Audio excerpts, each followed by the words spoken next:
Yes, people, buy new and retro Chelsea kits at jerseyfcsoccershop.com. And listen, if we've got a few ops in here, you can check it out as well, man. You've got all clubs on there. You've got the vintage kits.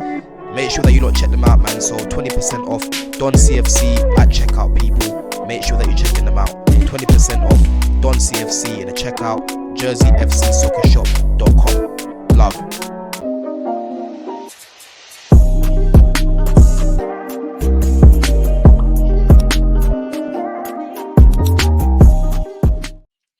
Yes, people, what's going on? Welcome back to the channel.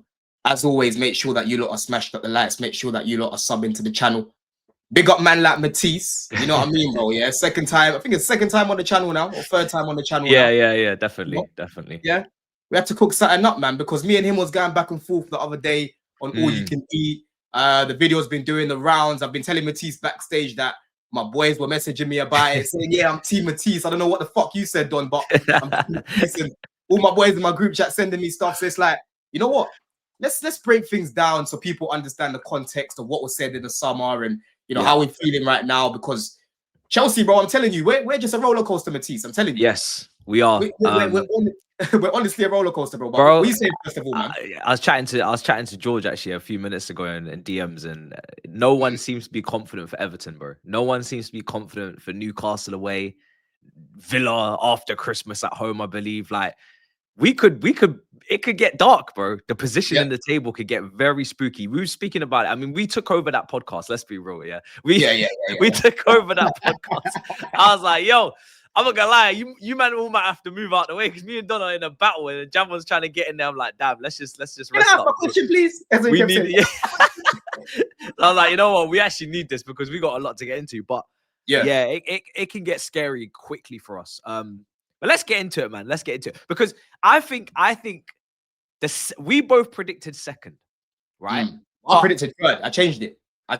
You changed it. Yeah. I shamelessly left it as it is. I put Arsenal in third and I put Man City in fourth. Really, the predictions are coming irrelevant because I thought Liverpool would win the league and same.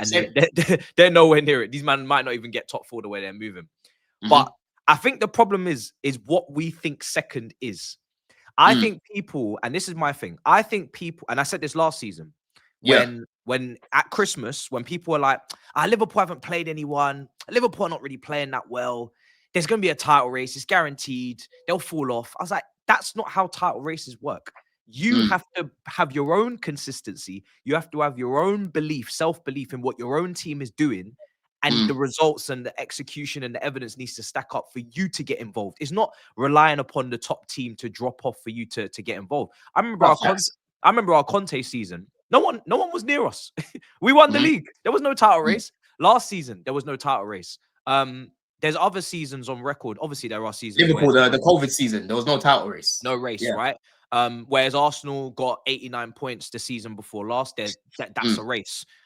You know, Liverpool, Klopp, that's a race. So when I say second, I think when people hear second, and it's understandable, when I say second, people think he thinks they can go for it. He thinks that they're in the race. I always said I want us to be in the race. Of course, I expect us to be in the race because of what we've spent, because of what we've done. But the summer's work never made me believe we would definitely be in the race or we could win the league because I criticized the summer. So what I said was the second place with Ole Gunnar Solskjaer's Man United versus Klopp's Liverpool is not the same second, which is why I always say points. You can finish second with 75 points, which is what our target realistically, I think we can all agree, we should minimum aim for that. Last season, Arsenal finished second with 74 points, 5 points above us. We finished fourth. Forest finished 4 points behind us in seventh. So the gap between seventh and second was 9 points. So my point is, I don't want to judge Maresca based on the position. And my prediction being second, I think with Cole Palmer being available, with, you know, Maresca not messing up the tactics, with the lack of red cards and better discipline, I think we can finish second. But that doesn't mean I think we can go and compete for the league because it doesn't have to equate that way. That's my point. I get your point, but then what doesn't really add up to me, right, is I've been saying to everyone, Matisse, I don't look at this league and think we're up against prime Pep, you know, with Van Dijk and Gomez at the back and Trent and Robertson and Mane, Firmino, Salah, right? Henderson, Wijnaldum, and Firmino and that. And then you got on the other side, bro, Aguero, Sterling, Sane, right? You still got the David Silvers and these guys, bro. You've got the KDBs, yeah. You've got the companies and you got the all those players, bro. I'm like, if we had this squad right now against them, bro, there's no way we can compete. I don't look at this league the same way. So when you're talking about the points and you're saying, oh, well, I thought we were going to get second because, for me, second, it was looking like an Ollie second. That's what I'm hearing from you. I'm hearing that you thought there was going to be a massive gap between first and second. Whereas Liverpool. I went into this season not thinking that the gap is going to be massive. I went into this season, similar to you, thinking we're going to compete, but we're going to fall away because we're not strong enough in certain areas like centre-back, right? Our attack isn't Hazard level and Sane level and Sterling level in their prime, right? That's where I looked at it and thought, okay, Arsenal, they've gone into the window, they've gone and signed another centre-back, broski. They've signed 2 centre-backs, in fact, yeah? Gone and signed Eze, yeah? That was the big one for me where I'm like, yo, they've gone and signed Gyökeres as well. I said, bro, I have to put these guys ahead of us because they are covered in pretty much in every single area with quality, right? Whereas with us, I believe that we're covered in terms of our depth. I don't agree with the quality in certain areas, but in terms of just having like for like in every area, we're pretty much covered apart from centre-back, yeah? You look at our left wingers, for example, me and you both, we wouldn't have built it like that.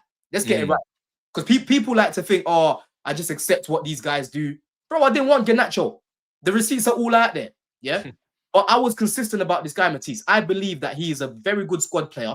And I was saying the same thing when he was at United. That's why I love doing midday live with Saeed and that. Because there'll be games where I'm looking at it and I'm like, Garnacho had a good game, but you lot are talking about him like he was shit. He was the difference for you guys. And it's like, you know how these guys are, Saeed, right? Yeah. I'm not hearing it because emotionally they're done with him. Whereas I'm like looking at it objectively, he played well. You've got Garnacho and Gittins as options on that side. Even Tyreek George as it is.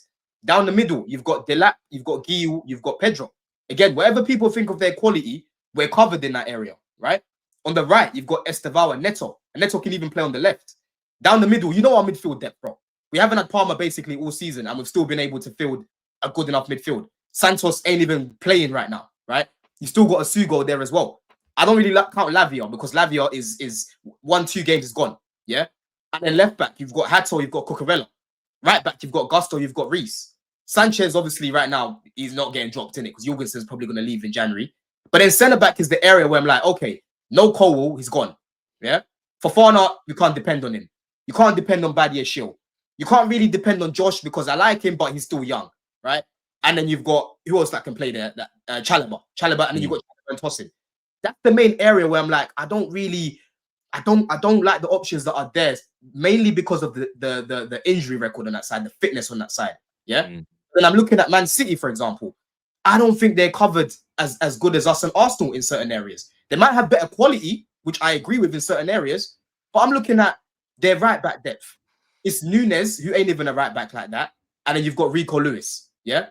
Left hand side, they're playing the makeshift left winger or left back right now. I always forget his name. The mixed O'Reilly. Yeah. O'Reilly's their left back, and obviously they've got the guy for moves. What's his name, man? Matheus Nunes. Yeah, Nunes. Yeah. Not Nunes, bro. The left back. Nouri. Oh, okay, Nouri. Yeah. They're covered in that area. But then you look at their midfield depth. Rodri, again, is another one you can't depend on right now. They haven't got anyone else that can come in for Gonzalez like that, bro. Right? But and then you're looking at you're looking at their right hand side as well. Really, you're looking really at Cherky, Bob, bro. Bob and Savio are sitting on the same amount of GA as Garnacho right now, right? I didn't even know this since the other day. So when I'm looking at their depth, it's only really Marmouche and Cherky in their attack that I rate. Bob and Savio, bro. If it were at Chelsea, it would be the same thing. It would be the same thing, bro. You know what I'm saying? So my point here, before you come in, my point is, I don't look at anyone that's got a complete quality squad.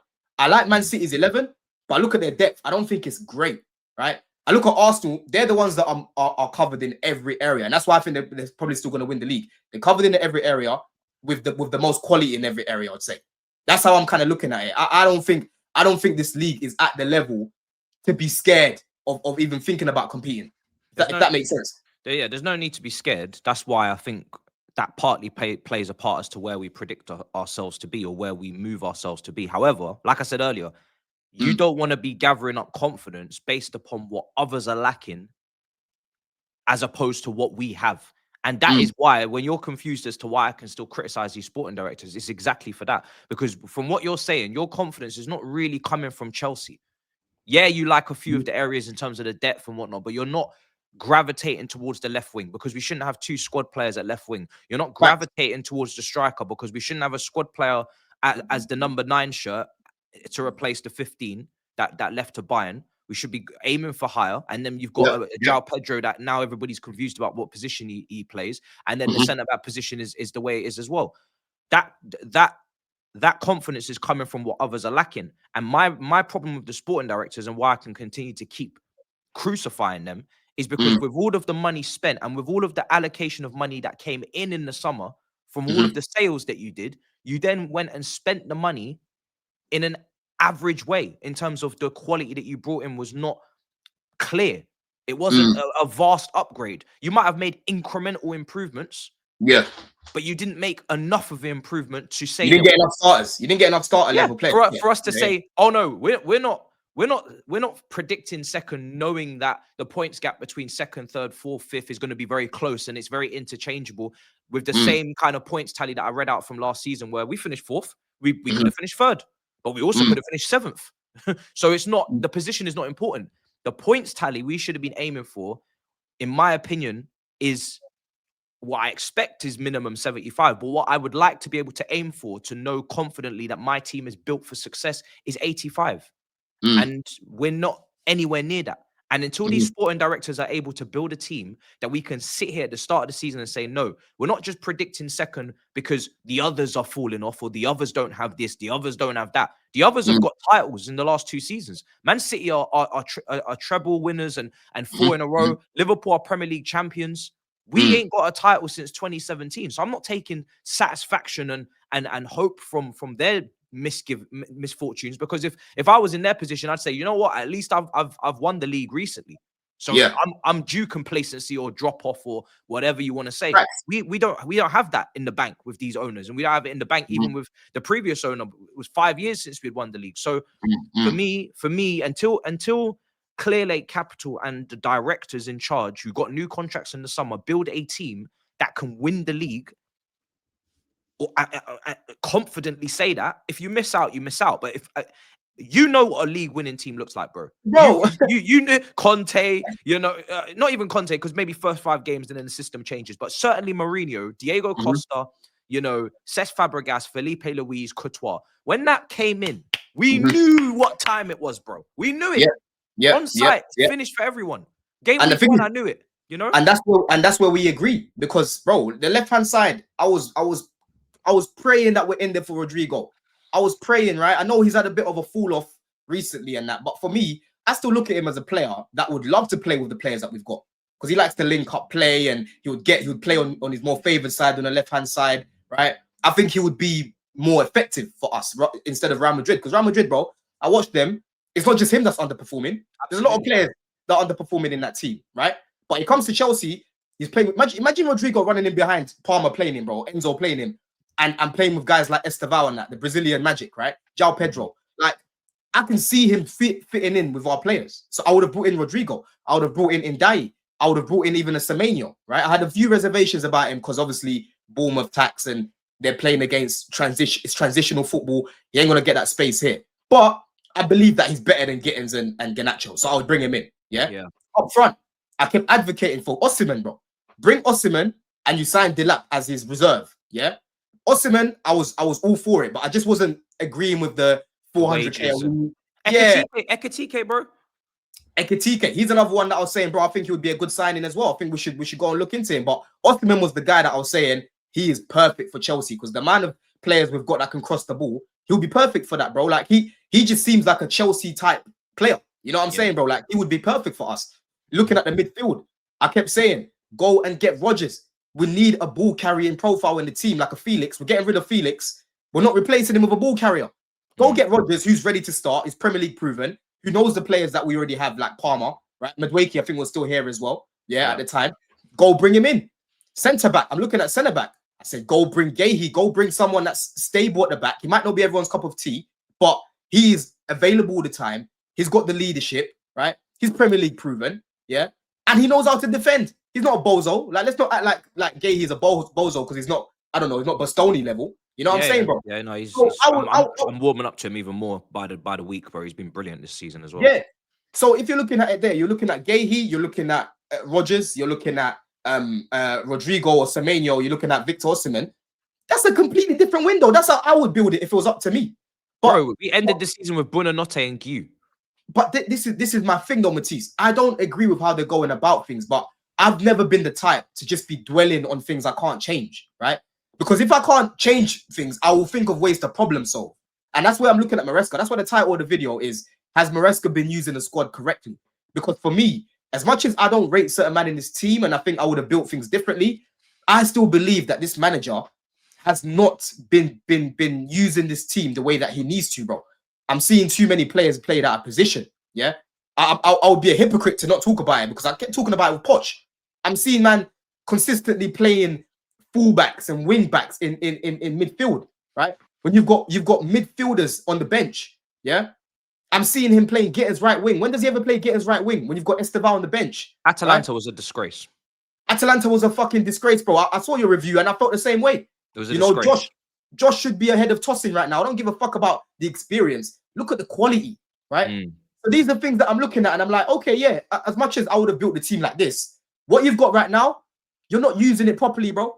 And that's the problem that I've got right now. So I agree with Atalanta in particular, because we have to remember that there's a fine line between rotation and the winning mentality that we're trying to instill because we want to win Premier League matches. So that balance is very difficult for a manager to grasp. People are saying Hato needs to play more instead of Cucurella, knowing full well what Cucurella brings to the team and what he understands in the system and the tactics, as opposed to what Hato does when he's in those central spaces or he's trying to box crash or whatever Maresca's asking of him. It's a completely different ball game. You're losing a lot, not even just technically in terms of understanding tactically, but also just intangibles and intensity and physicality and all that stuff, right?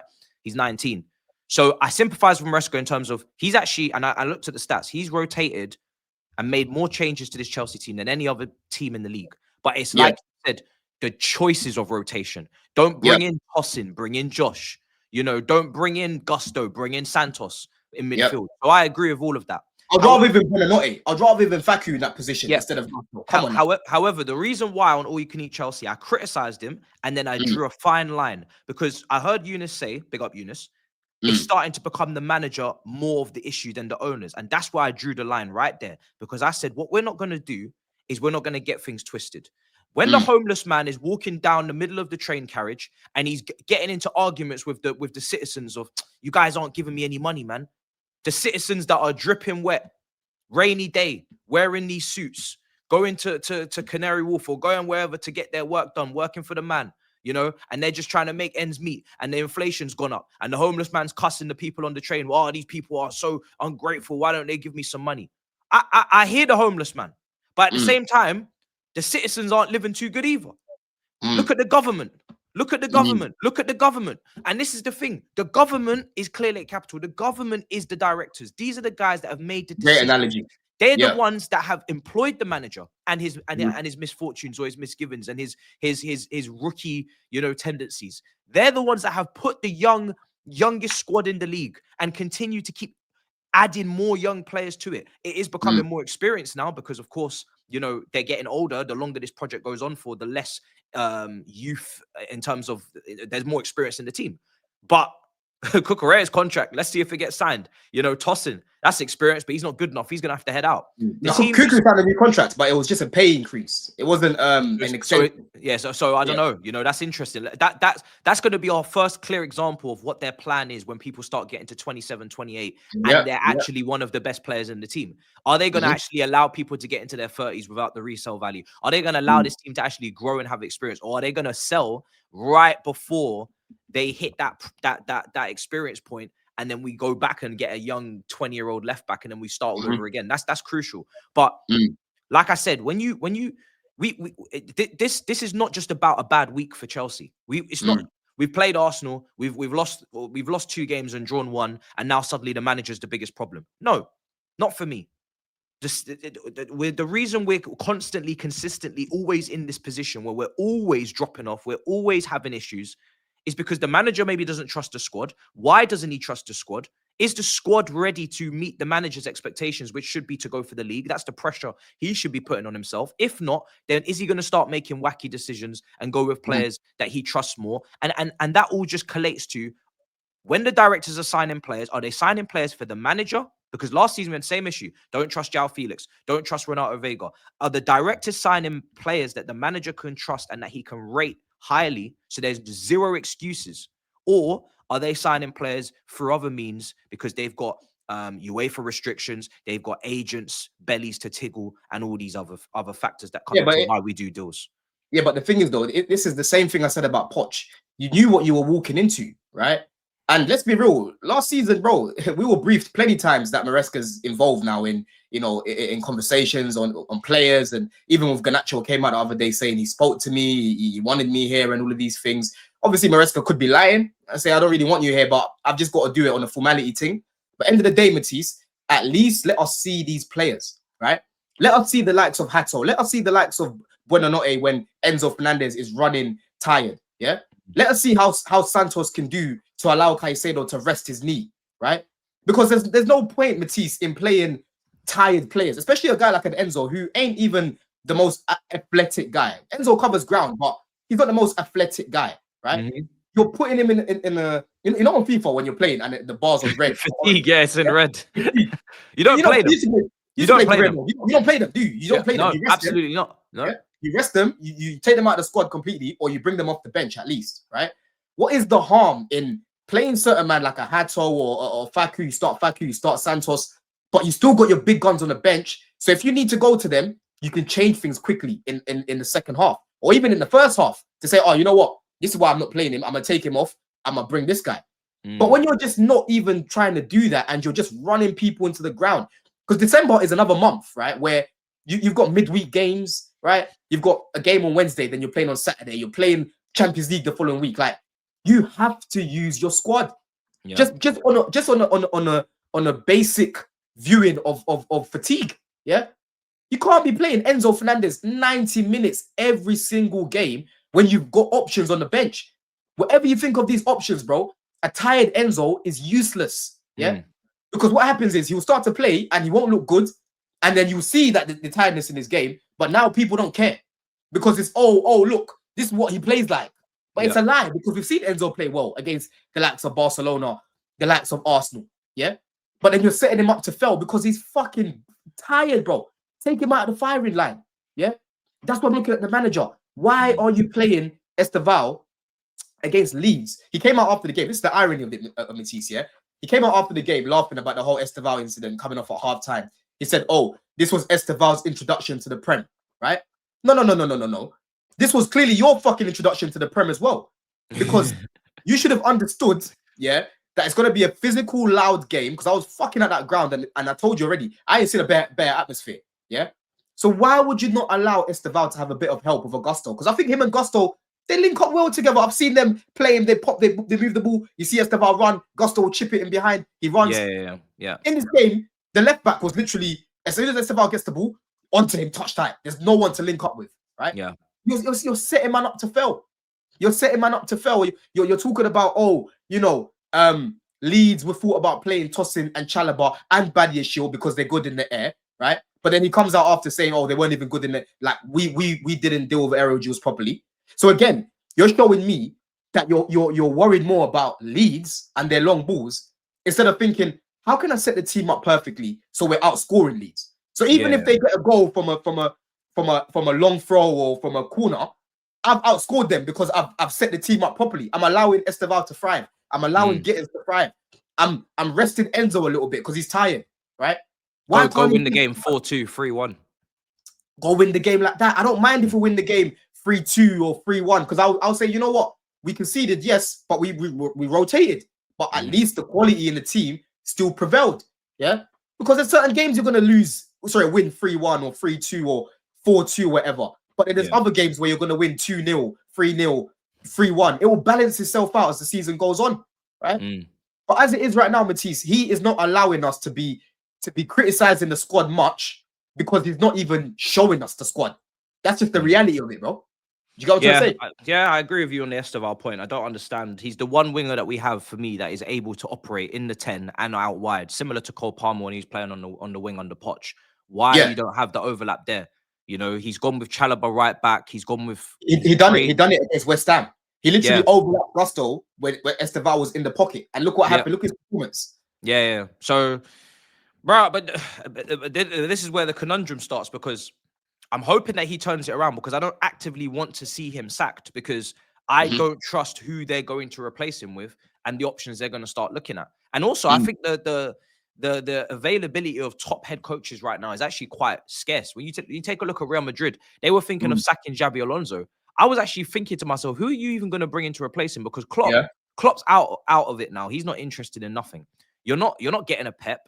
You know, Ten Hag slots that have gone into top jobs, they're looking very murky right now. Well, it'll be like a Glasner. It'll be like a Glasner or Areola. Glasner, Areola. You know, Enrique's a former Barcelona manager. I know he came through Madrid, people were saying on Big Six, but at the same time, he's still a Barca manager there. The Italian coaches, you know, who's really there right now? Maresca is the young and up and coming one. Inzaghi's obviously done his thing. You got the De Zerbi as well. De Zerbi, he's killing it at Marseille.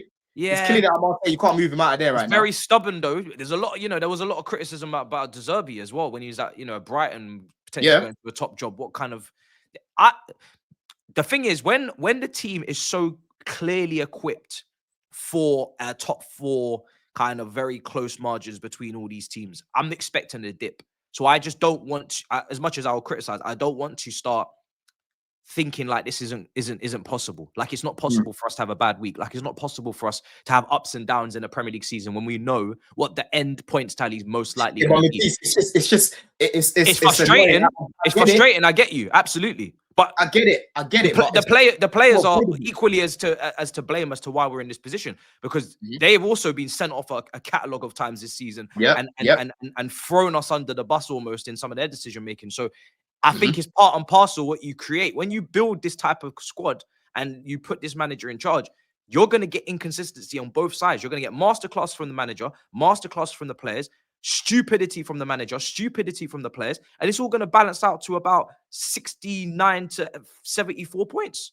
And until I see a manager and a group of players that can amass 85 plus points, I have to also just be mentally ready for this nonsense.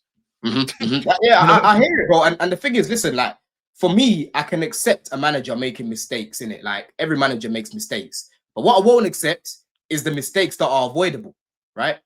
These mistakes that he's been making they're just so avoidable, bro. It's like, you know, starting Chalobah at right back and you know, it reminded me of the same mistake he made last season, Disarcia Ipswich at right back. Yeah. And he was a big part in the second goal we conceded. Remember, it was an own goal, innit? Was it own goal?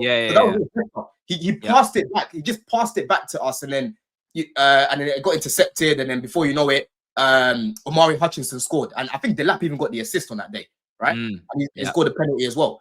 So it's like there's certain decisions that he's making, bro. It's like man's just walking in the middle of the road, headphones on, not even checking left, right, and then he's surprised that he's getting run over. Yeah. Some of these mistakes are just pathetic, because I look at Maresca at a certain level. Like, I've been asking people, where do you rate Maresca in terms of managers in the Prem? Fair people are saying, oh, I would say top 3. Some certain Chelsea fans were telling me I rate him even more than Emery. Yeah. So we actually rate this guy. Like, I fuck with Maresca, bro. But what's letting him down is the you know Professor for Money Heist. Yeah. Gonna do up too much Professor for these little teams. And I'm like, can we just strip it back a little bit and just believe in the quality as a starting point of the team? Yeah. And say, you're playing here, left winger here, right winger here, in your positions, midfielders in midfield, fullbacks at fullback. Gusto, you've got the license to overlap when you need to. Same thing as Cuckoo. Let Garnacho get closer to the goal so he's actually shooting. Yeah. Because right now, Matisse, I'm not even really seeing Garnacho getting in shooting positions, right? Yeah, most of the shots are from distance. From distance, like, he's mainly just cutting it back. He's not getting in that little pocket where he can shoot more often, because Cuckoo is the one that's in that little pocket, right? Ready for the cutback. So how about we just change things like that, bro? Just strip it back a little bit. Do you think Cucurella is, because I'm wondering, the right-hand side, there's no excuse. because you've got Gusto. If you don't want to use Reece James as that, we've already accepted that situation. He plays midfield. You've got Gusto, so you've zero excuse to not use an overlapping fullback. But on that left, durable. Gusto is durable. He's fucking durable. But with Cucurella, is he technically what you want from an overlapping left back? Because I now forget almost what Cucurella looks like at Brighton. I believe he played that role a bit. Bro, that's what he was doing. I can't remember his crossing quality now. I can't remember any of that shit, bro. I remember it well. Because I used to watch a lot of their games. Obviously, not every game, but I used to watch them a lot, right? And he actually got player of the season that season. And it was only Trent that created more chances from fullback, than Cucurella that season, right? He even created more than Reece and Chilwell. You know what I'm saying, bro? So he's up there, bro. He's up there, yeah. But yeah, as I was saying, like in terms of the crosses from the left hand side, bro, he's good at doing that. We literally saw the goal we scored against Liverpool. Look who crossed in the ball from the left, bro. Yeah, it was Cuckoo. The goal that Esteval scored, it was Cuckoo getting in those positions, right? So he is capable of doing that. He is not a bum when it comes to crossing. His crossing is not as bad as Gusto's, right? It's not as bad as Timber's. It's not as good as Reece, obviously. I don't think it's that level. But he also doesn't have ball carrying ability, which is but the thing is though, bro, the way we play, especially when Enzo's on the left, you see Enzo get the ball, he'll wait for Cuckoo to make the run, he'll play it into the space, very similar to what Reece did the other day, and then Cuckoo will just hit it first time. So he don't even need to be carrying the ball. Yeah, like a Mendes.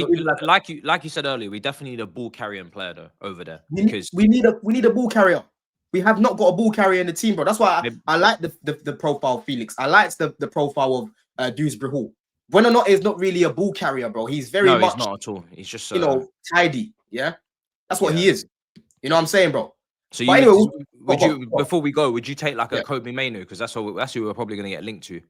You know that relationship with Man United, bro. Kobe, I think would be good in this system, but it just worries me off the ball, man. That's the main thing for me. He worries me off the ball, and I don't think he's on the same level as like a Rodgers ball carrying either. I'll be honest with you, but I think these guys are real specialists when it comes to that. I think Kobe's quite press resistant, but like ball carrying, I look at more like the Rodgers, you know what I'm saying? Like those sort of guys, bro, they're just running through the middle like consistently. They're the sort of ball carriers I'm talking about, man. Chukwuemeka was there, man, but Carney was another. He was very good at ball carrying. Loftus-Cheek, broski. Like, do you think Kobe's on the same level as Ruben? No. There's levels to this, isn't it? Ruben's levels, bro. Levels. There's levels to this, bro. That's the point. You know what I mean? But honestly, it's been a good chat, because obviously I wanted to, just have a chat with you, because there's a few things that were going around and people not understanding things, and clips will take out context. But we've spoken and we could be speaking all day. But I know you're a busy man. I'm a busy guy myself. I've got to go. But let the people know what you got coming up. You got a video out of Robbie now as well, innit?